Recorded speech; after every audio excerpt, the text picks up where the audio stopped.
it's a nice story. It's a super cool and interesting piece of technology, but it has a ways to go. You are kind of excited to use WASM technology, I guess. Yeah, but for sure.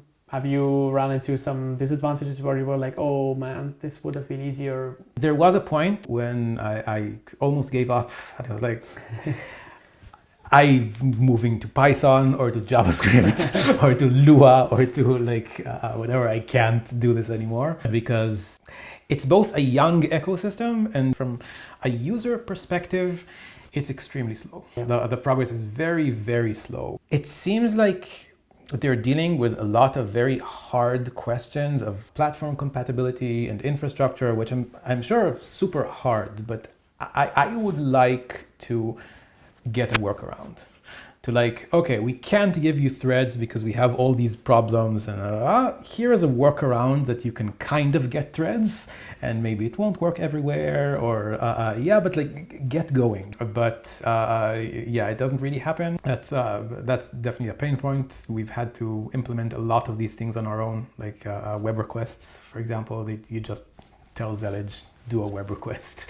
Performance is not great. You can, in certain situations, get it to perform as fast as native or almost as fast as native, but not really. But in most situations, it's just much slower. Not a lot of choices for runtimes. The runtimes are not easily interchangeable. It's not super trivial to say, okay, right now we're using Wesmer, so I want to move to Wasmtime.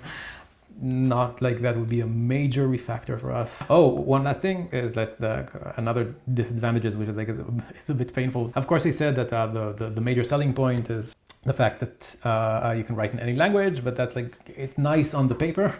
But for Zellij, you can write plugins in Rust. We give you a Rust SDK. You can write plugins in Go because someone from the community wrote a really cool Go SDK. But my dream is to be able to tell people you can write plugins in Python, in JavaScript, in Bash.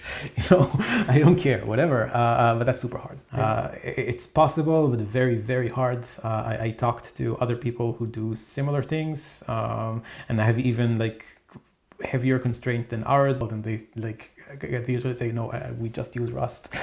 It's just too difficult to do anything as Rust or Gleam, I think, is a new language. I'm at a point where I'm happy with the choice. I am happy with the way things are right now.